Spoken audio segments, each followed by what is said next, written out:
작품 사러 갤러리에 갔더니 갤러리는 텅 비어 있고 그냥 스피커에서 소리만 나오고 작품 사고 싶어서 갤러리 갔는데 도저히 살 게 없어요. 그래서 나온 게 바로 이겁니다.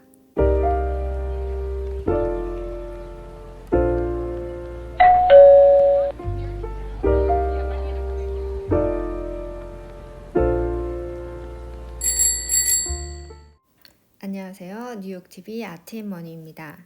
오늘은 뉴욕 가구시안 갤러리 어퍼리스트 사이드에서 열리고 있는 안젤름 키퍼의 전시를 보면서 여러분과 신표현주의에 대한 이야기를 나눠보겠습니다. 그리고 스탠리 휘트니의 전시도 함께 볼게요. 안젤름 키퍼는 전 세계가 공인하는 대가 중에 대가입니다. 이 작품의 어떤 메시지나 탄생 배경 자체가 폐허에서 시작이 됐기 때문에 대중성이 있다든지 예쁘다든지 이렇진 않아요. 하지만 한국에서도 전시를 여러 번 했을 정도로 인기가 많은데요. 신표현주의 하면은 독일이 떠오르고 또 독일의 신표현주의 하면 이 안젤름 키퍼와 게오르그 바셀리츠가 떠오릅니다. 신표현주의 작가들은 1945년을 기점으로 전쟁으로 완전히 폐허가 된 그런 곳에서 성장을 했습니다. 독일이 중심이죠. 그래서 당시에 미국이나 독일에서 개념 미술, 미니멀리즘, 플럭서스 운동 등과 같이 이런 전통적인 의미의 작품이라는 개념 자체가 완전히 사라지고 파괴되는 상황이 있었습니다. 그 시점에 이 신표현주의 작가들은 오히려 이런 새로움에 또 반하는 복고풍의 작품을 구상하게 됩니다. 당시로 한번 돌아가 본다면 이 회화라는 것이 의미가 있을까? 이런 생각이 들 정도로 전통적인 미술 작품에 대한 개념은 완전히 파괴가 되고 있었죠. 그것이 굉장히 세련되고 커먼센스였어요. 그러다 보니 이런 깨부시고 전통을 따르지 않는 방식이 오히려 커먼센스가 된 상황이에요. 미니멀리즘이 익숙했던 사람들에게 이 신표현주의적인 작품들은 아주 오히려 새로웠던 거예요. 신표현주의 작품의 특징이 굉장히 작품이 거대해요. 그리고 주제가 요란하고 표현이 격정적입니다. 이 독일의 신표현주의 작가들은 동독 출신이 상당했어요. 동독 출신이라 함은 아무래도 사회주의적인 분위기에서 사회주의 교육을 받고 자라왔겠죠. 사회주의에서는 추상이 아니라 구상화를 작업하게 합니다. 추상화를 잘못했다가는 이 사상이 안 좋다라고 정치적인 탄압을 받을 수가 있어요. 제가 중국에서 북한 작가들을 만났던 적이 있는데요. 북한에 계시던 작가님들은 아예 이런 추상이라는 거는 생각할 수도 없고 그런 걸 하면 안 된다고 하더라고요. 금지되어 있고 처벌을 받을 수도 있다고 합니다. 그러니까 어떤 대상을 객관적으로 표현하는 것 이외에 또는 그 객관적인 대상을 테크닉적으로 묘사하는 것 이외에 다른 표현, 뭔가 창의적이고 자신만의 생각과 아이디어를 담은 그런 작품을 하는 것은 그 공산주의 사회에서는 용납되지 않는 일이에요. 동독이 북한하고는 좀 다르겠지만 결국은 비슷한 맥락을 같이 하고 있다고 생각합니다. 그러다 보니 이들의 작품에서 이런 성향들이 스며들어 있었던 거죠. 그래서 이 추상에서 구상으로 돌아가는 것 자체가 당시에는 전체주의 예술에 대한 향수를 가진 것으로 오해를 받기도 했습니다. 당시에 표현주의 예술 같은 경우는 독일에서 시발점이 있었고 국제적으로 하나의 그 독일의 예술적인 사조로 아주 인정을 받고 있었음에도 불구하고 당시 그 독일 사회에서는 퇴폐 예술로 낙인이 찍혀서 탄압을 받았었습니다. 그런데 이 신표현주의자들은 이 표현주의의 전통을 계승하려고 했습니다. 자, 안젤름 키퍼와 게오르그 바셀리츠는 두 분은 공통점이 많았지만 좀 다른 점도 있었는데요. 이 안젤름 키퍼 같은 경우는 유리나 집, 여러분 볏짚 아시죠? 볏짚이나 나무, 식물 이런 이물질들을 회화에 끌어들였습니다. 그래서 회화적이지만 또 반회화적인 그런 요소도 많이 담겨 있죠. 이 안젤름 키퍼는 사진에서 시작해서 회화로 넘어갔어요. 그래서 이번 전시에는 그의 사진 작품들을 볼 수가 있습니다. 지금 보시는 작품도 필름이죠.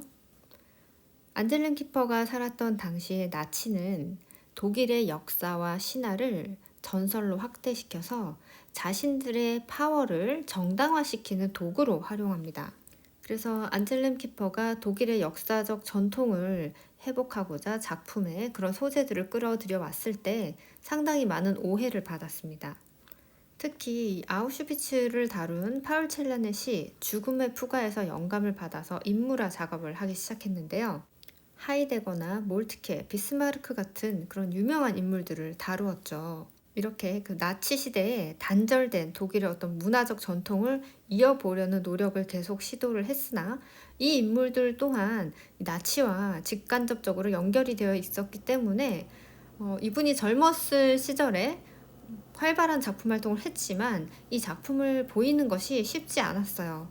정치적 논란이 상당히 많았기 때문이에요. 이 안젤름 키퍼의 작품에서 사진의 요소가 상당히 중요한 이유는 이 작가의 뿌리가 되는 시초가 사진이기 때문인데 이 사진을 어떤 기능적인 하나의 사진 그 자체로 보지 않고 회화의 아우라를 표현했습니다. 이 사진조차 장인적인 생산물이라고 인식했기 때문이에요. 작품을 보시면 아시겠지만 사진 작업인데도 회화적이죠. 지금 관점에서 보시면 여러분이 이 안젤름 키퍼의 작품을 보고 이거 좀 추상인 것 같기도 하고 완전히 구상이라고 하기는 힘들 것 같은데 라고 생각하실 수도 있는데요.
we're asking people